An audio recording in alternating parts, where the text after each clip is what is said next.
all. Thank you for coming. As you would have noticed, this is my first talk, so I'm going to be a little nervous. So. My name is Mohammad Anwar, and I've been using Perl for the last roughly 20 years.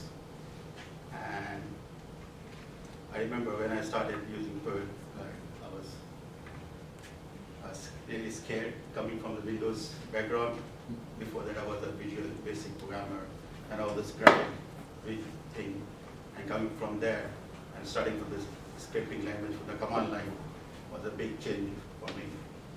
So I remember when I started my first Perl job in Bombay, back in India, in 1980s, 1998. I remember I had nightmares. Every time I had to go to the office in the morning, I said, oh my God, what I'm going to do? I know nothing about it. But the good thing about the job was like my boss was quite lenient in a way, saying, Mohammed, don't worry. I know you are not new to this language, new scripting language.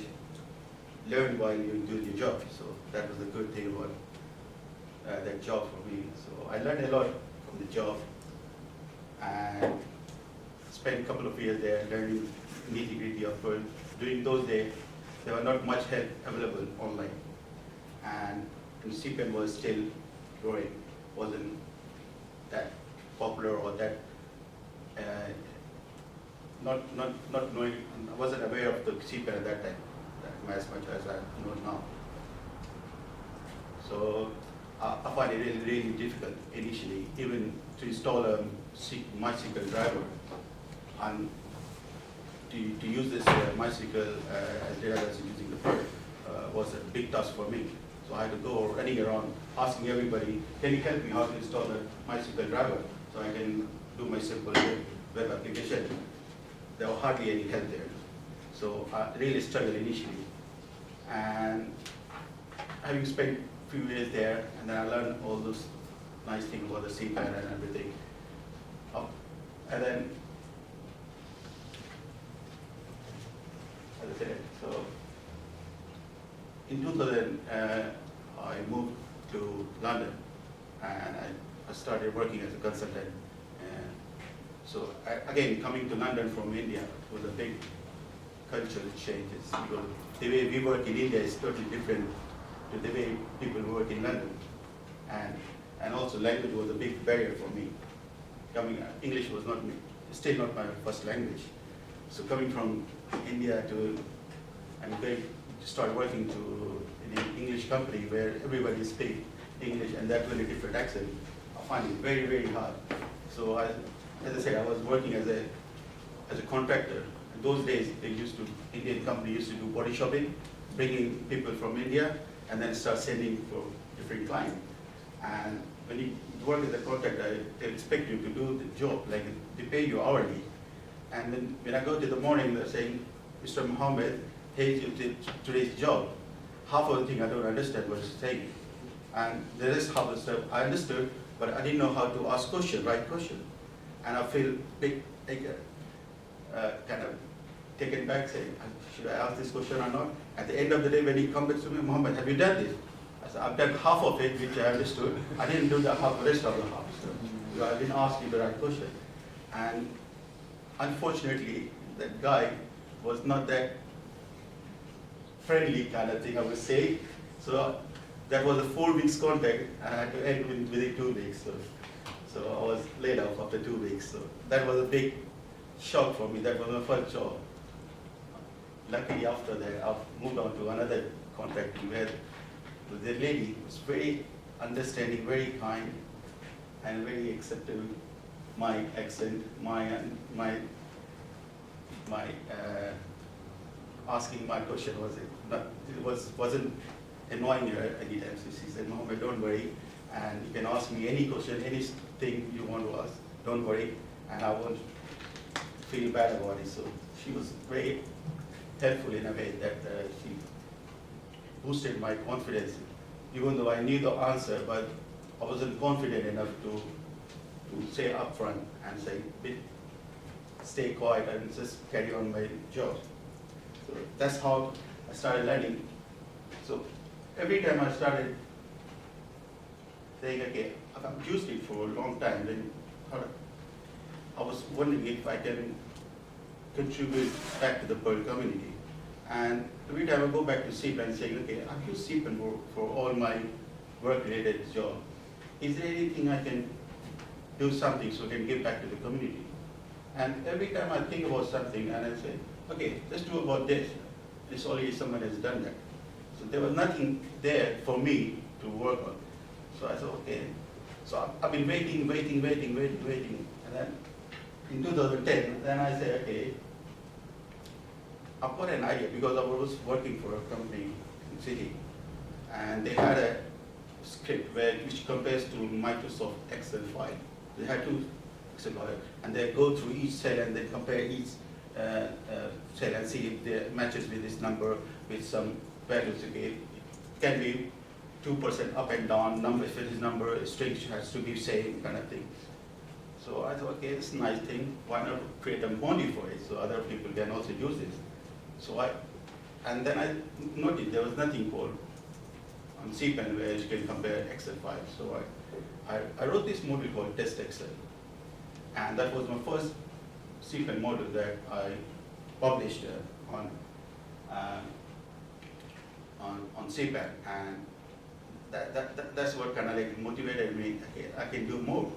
And I remember when I pushed that module, I had an email from Brian Defoe. I didn't even know who this guy is. And he said, oh, I like the idea. I might use this too. And coming later on, I noticed, I found out who this guy is. And then I said, oh, it's a big thing for me, for a guy like me who never done anything in this step. And he's coming back saying, I like your module, and I think I'm going to use this in future. So it's a nice thing. So it's very encouraging. So that kind of gave me a morale boosting kind of thing. Okay, now let's think, I can do some more, not just text Excel. And then that's how I started carrying on. But then I thought, okay, let's do some more. And I started, one day, I remember, because I use London Tube for my commute, going to office. So I thought I write something where I can use this shortcut route kind of thing. So there are different routes. You can go from one end to another. And I saw there was nothing else there on CPAN. I said, it's a specific thing. It's not a generic thing. And then my background is a computer.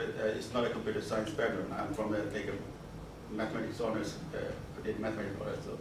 So I didn't have idea about all this search algorithm and everything. I didn't learn those search algorithms.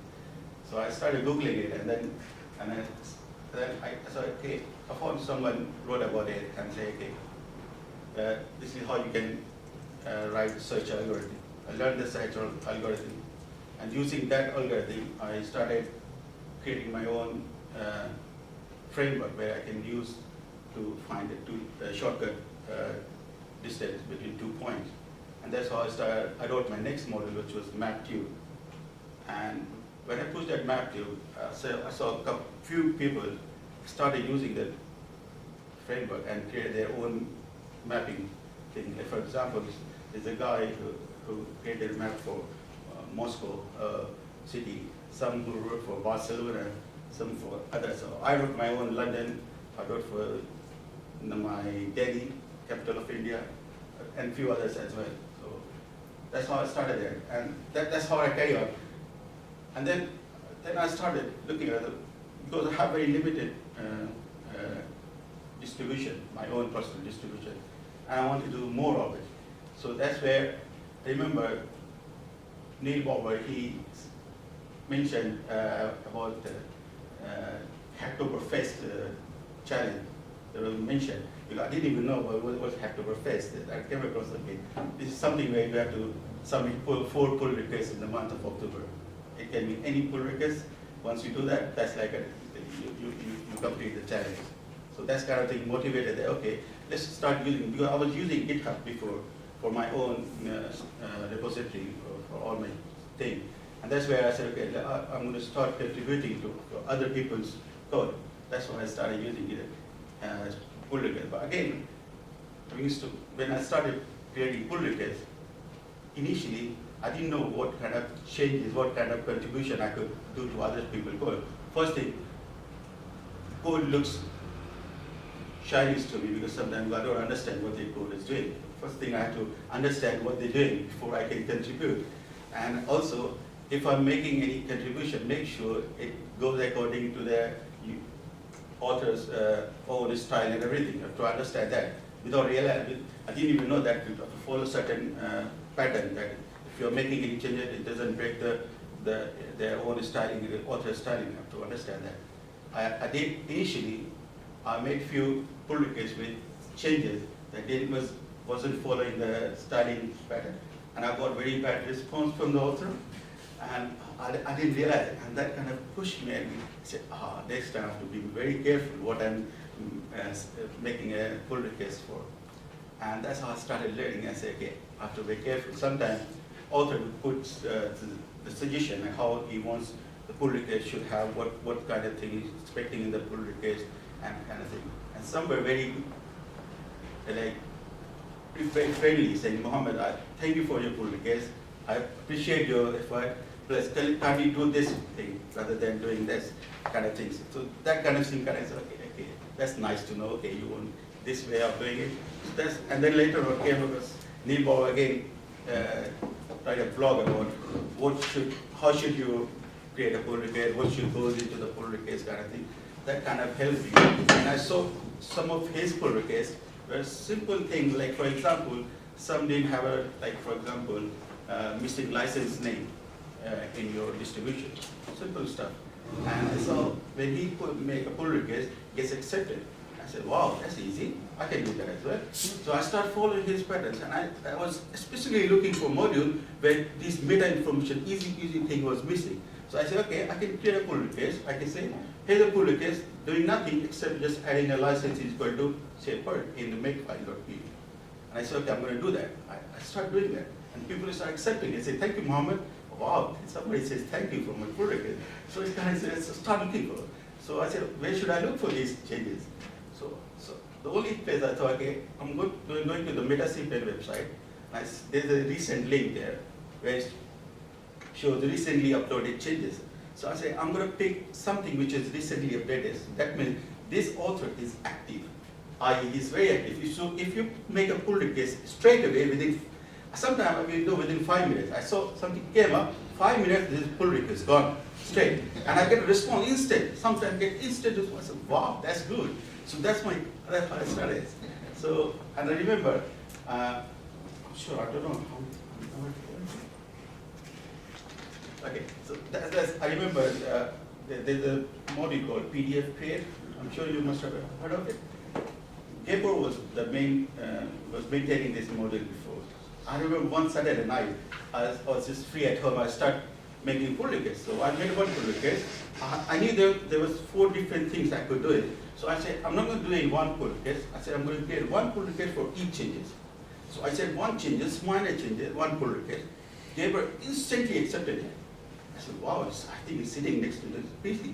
So I said, he accepted it. Now I'm going to make another one. So I made another pull request. He accepted immediately. That I did one after another, I did 4, and he accepted all 4. And after 4, he sent me an email, Mohammed, do you want to maintain this module? I said, what? Are you joking?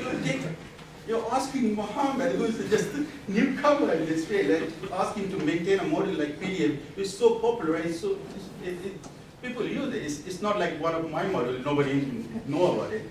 So I said, wow, it's an honor for me if I can be the maintainer of this popular module.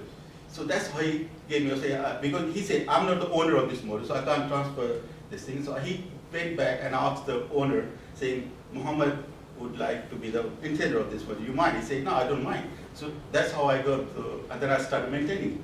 And I saw there was few issues were mentioned in the RTs. I said, okay, I know nothing about how the PDF creates work. Nothing. I only knew about few things that I know I could send pull requests for. So that was a big challenge for me. Now I'm the maintainer. If people ask any question, you're the maintainer, Mohammed. That was the trouble. So I remember there was a functionality in PDF. I'm not sure what I'm talking I'm talking something else. So then somebody raised a ticket saying, Mohammed, we want something, there's something not working in PDF create. I said, what's not working? He said, I've got a big block of text and it's going over the boundary. Can you fix it? So, I don't know how the PDF works. About the post kit, type kit, but all those terminologies new to me.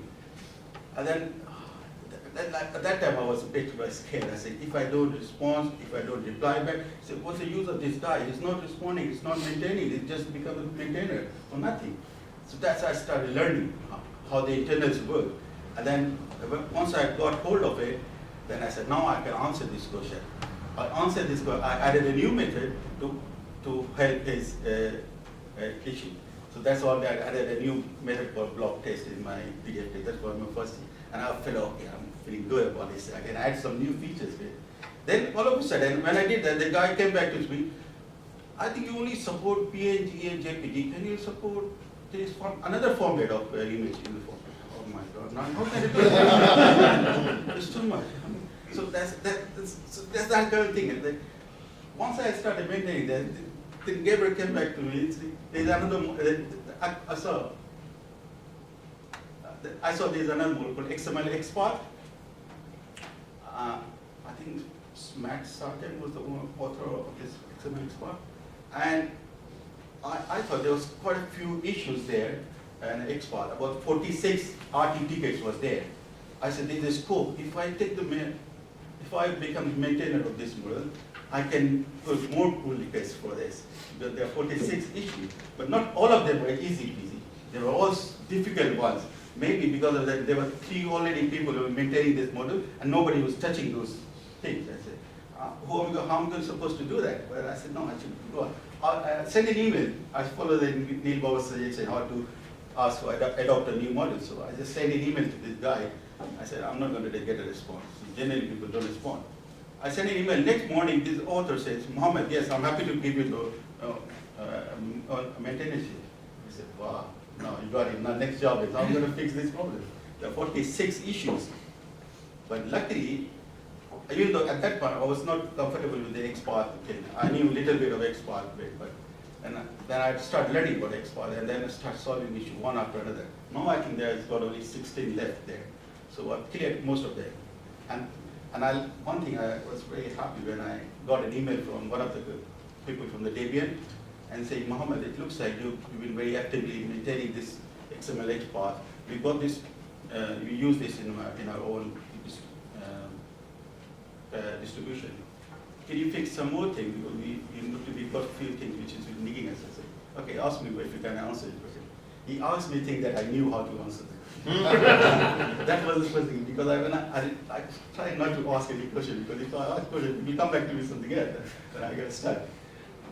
And that kind of gave me the confidence in me that I can answer his problem. And then he keep asking me more and more, more and more. And luckily, so far, I've been able to help him out. So that's how I started using more and more. That's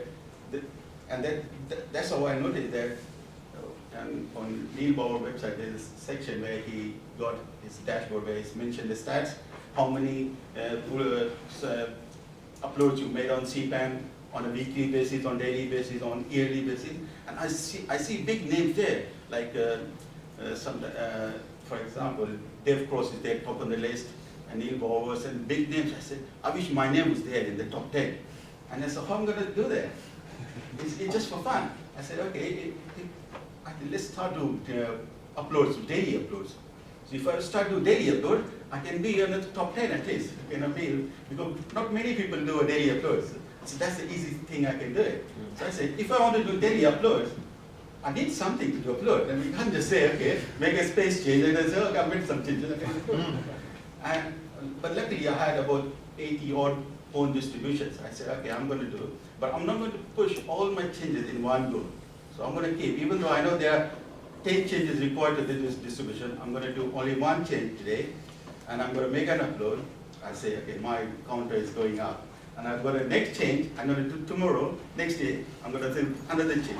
That's how I started doing that. And I remember that time, Barbie was, That time Barbie was in the top list. It was about 300 and odd days on the slot. And I was about 25 days. And when Barbie stopped doing it, at about 365 odd days, he said, no, I'm giving up. I'm not going to do it anymore. But I noticed that Muhammad is catching me, but I think it's going to be difficult for him to carry on this long. I said, I'm going to beat Barbie. I sent an email to Neil, I want to beat Barbie, but I don't know how I'm going to do that because I don't have enough things to float for that much long. And then then I said, start looking for things. Okay, I want more distribution. Somebody else, give me more distribution so I can make a pull request. That's how I started. And so far, I've made about 700, today is the 768 day that I've done daily uploads. So I don't know, I'm going to carry on like doing this for the rest of my life as long as possible. So the only thing, I've got few things in my list, how I pick my models and what I tend to look for. As I said, I'll always go for mega CPAN recent section where I see models. And first thing I notice on this, when I go to the distribution page on the left-hand side, it tells you if the service is missing a license name or if it's missing a minimum per version or there's a quality link there. If I click a quality link, it gives me more information. If some requirement is missing, a period date is missing, or some meta information is missing, so I don't have to dig inside the code to know what exactly I need to do. If I find something very easy, I pick that module, straight away create a pull request and submit it, and I'll instantly get a response. So that would be all I say, okay. But when I feel confident, then I start looking into the functionality. If I can add a unit test for it, maybe, and that's how. Then if I add a unit test, sometimes some method don't even have a validation for parameters. So it's easy. I can validate parameters. And I remember once I added a validation, it broke something else because people didn't expect this validation to fail. And I remember there's a guy called S. Razik, he's a CPAN artist. Yeah. And without knowing it, I put some validation in PDF crate, and he was using this for something else. And he said, Mohammed, I saw you recently made some changes, and it broke my system. He said, what have you done? I said, don't stop. I just put some validation. I said, it wasn't there. So I remember it wasn't there, yeah, I know. But I just put in validation and say, okay, can you fix it? So I can just add some more thing there. So that's how I started. People didn't notice that there's going to be some more validation. So then the next time I said, okay, I should be careful with it before I put any validation to any existing used code. So that's how.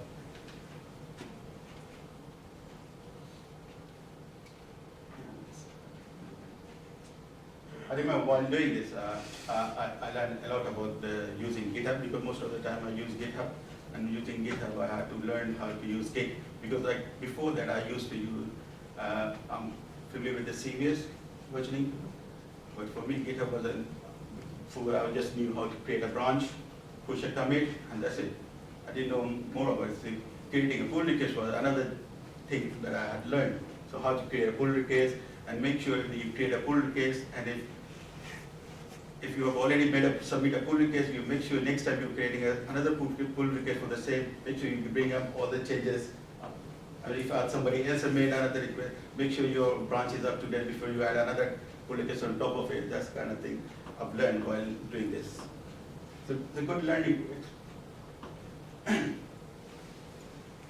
Yeah, this kind of thing, like I tend not to do much in one pull request. I try to do one thing at a time in a pull request so I can submit more pull requests and increase my contract. And of course, I think I've spent about last 2 years submitting this many pull requests. Mostly authors, they know me by my name, so when they see that I know this guy. So they've been very kind to me recently. So I'm very happy that people accepting my pull request. And I think so far I've submitted about 300 odd pull requests on 200 odd different distributions. And I remember last night I submitted another pull request for Jira REST API. And this morning when I saw this, the author accepted my pull request, I said, wow, one more counter gone up. So I keep an eye on mostly then I think, see, how long I'm going to do? Probably, I don't know. My next target is 1,000 days. Can I go? I don't know. It's 768, another 200 nowadays. The only time I'm worried when I go for my annual holiday. So I go India for my annual holiday every 2 years. So my next planned visit is in August. I remember I want to make sure I complete 1,000 before I go on holiday, because when I go on holiday, I find it very difficult to have an internet access to do my regular update. I remember 2 years ago when I went to India, I prepared my tarball for each day, what I'm going to do.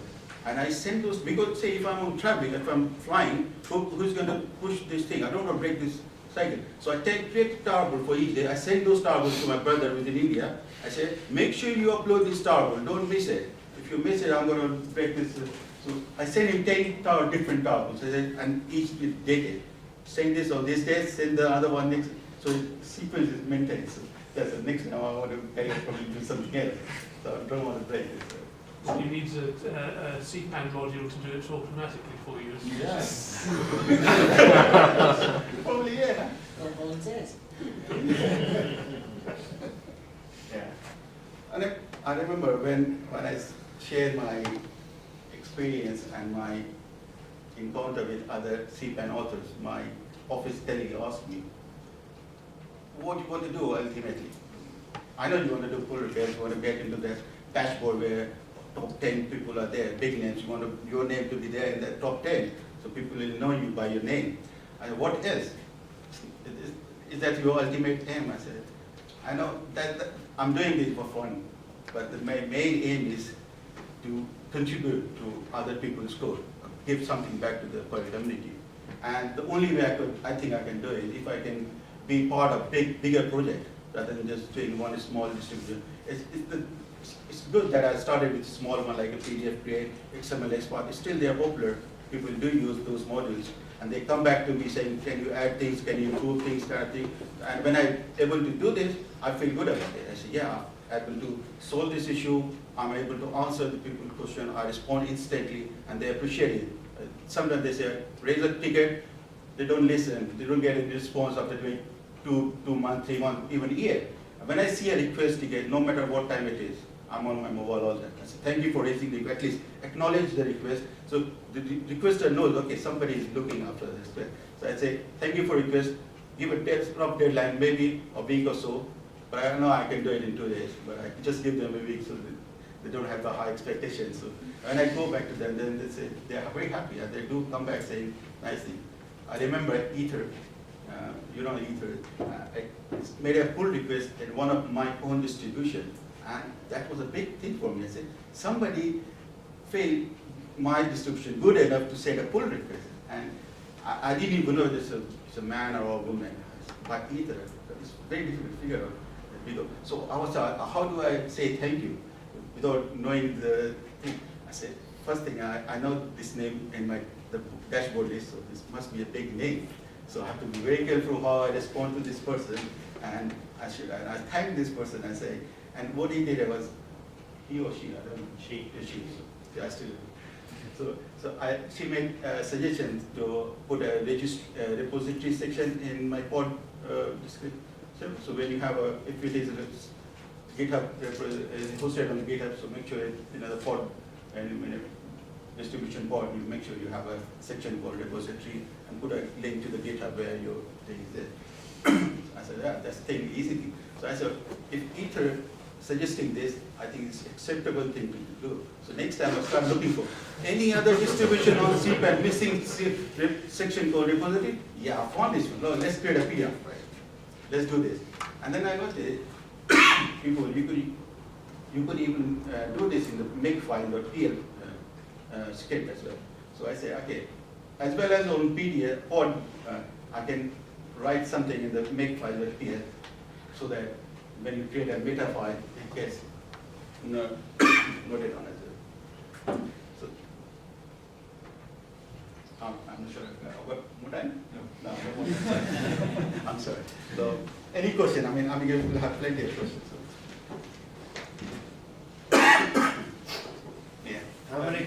distributions have you got on CPAN, Mr. Anwar? About 80 odd, 82, 83, my own distribution.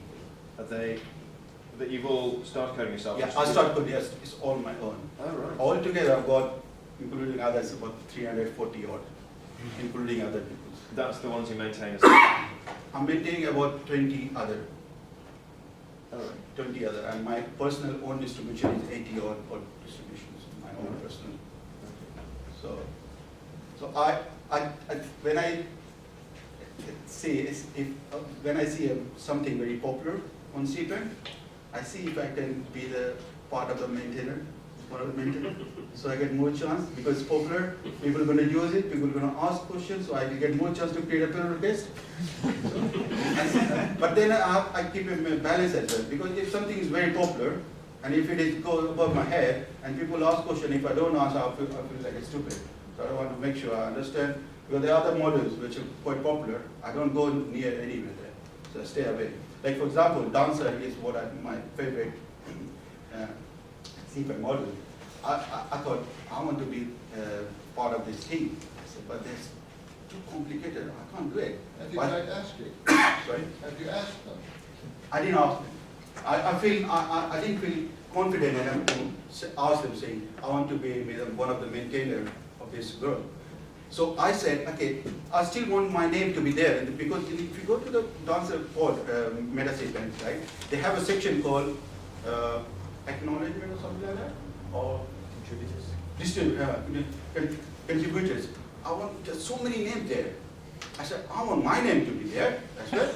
But how am I going to put my name there? So I start looking for easy thing, pod changes. If there is any spelling mistakes, anything broken link in the pod, I found few. Okay, there you go. My name is going to be there. I submitted 3 pull requests for Dancer 2, and they both accepted, all accepted, and my name was there in that also. And then I remember when Dancer, they make a big release for Dancer 2, they blog about it on Pearl blog site. And they mentioned all the contributors, including my name on that blog. I said, there you go, my name is there in the blog. Even if those who don't know me, if they're reading this blog, they know there's a guy called Mohammad Anwar in that list. I said, but then recently they added a new guy in the core developer list. When I read about this person in that blog, I said, one day I want something about me as well. I want Dancer team to blog that there's a new guy who joined our core team, Mohammad Anwar, or something like that. I want that. That's how. Then I read about this. There's a team, Meta CPAN hack team. Remember, me attend this thing. I said, I wish I could join that Meta CPAN thing. Then I saw there's a page where it describes how you can contribute to Meta CPAN. And I saw things around. I said, it's not getting me anywhere near. I said, I wish I could be part of the Meta CPAN if I can contribute in any way, even a small changes or anything. So that's why I try to see if I can join a bigger project where I can be more like as a contributor. Oh, if you want to contribute to Meta CPAN as a bunch of accessibility issues you can help me fix. Thanks for your lecture. So it gave me some idea. Probably I can get.